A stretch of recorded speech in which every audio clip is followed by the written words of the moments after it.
ফুল জিনিসটা কার না ভালো লাগে, তাই না? আর যদি রং বেরঙি ফুল হয়, আহা!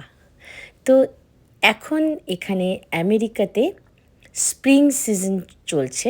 আমি আমেরিকার টেক্সাস শহর থেকে এই ভিডিওটা করছি।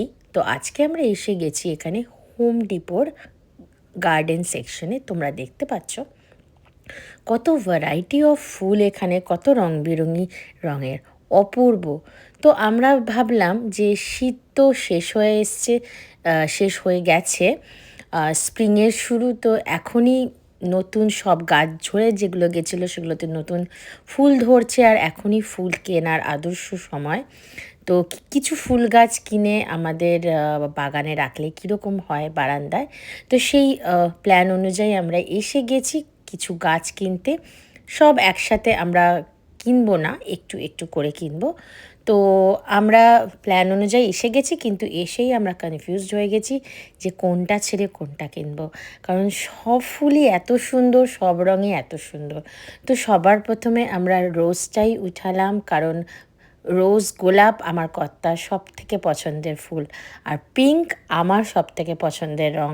তাই পিঙ্ক, গোলাপ সহ আরও কিছু গাছ, যেগুলো যেরকম গ্যাদা, জবাটা ঠাকুরের পায়ে যেহেতু দেওয়া যায় আর দেখতেও ভালো লাগে, তাই জবাটা কেনা হলো। যদিও জবাটা শীতে কিন্তু থাকে না আবার।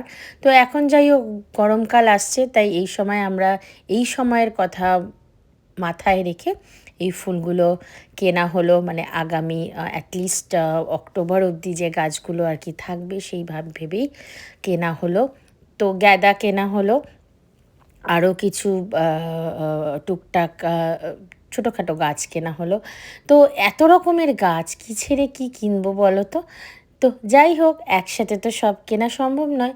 তো আমরা কিছু টবও কিনলাম, কিছু একটা সয়েলও কিনলাম, কারণ এগুলোকে আবার এই টবে না রেখে বাড়িতে গিয়ে সব পুঁতে নতুন করে কিন্তু সব নতুন টাবে এগুলোকে ট্রান্সফার করতে হয়, মানে সয়েল দিয়ে। আদারওয়াইজ এখান থেকে যে মানে টাবগুলোতে থাকে ওগুলোতে এগুলো খুব একটা বড় হয় না। তো বাড়িতে আসা মাত্রই আমার কর্তা তো গ্যাদাগুলো সব পুঁতে দিল আমাদের ফ্লাওয়ার বেডে।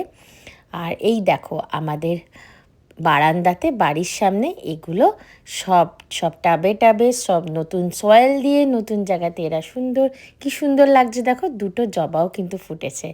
তো এই ফুলগুলো আমাদের কেমন কেনা হয়েছে কমেন্ট বক্সে অবশ্যই জানিও। ভিডিওটা ভালো লাগলে অবশ্যই কমেন্ট করো।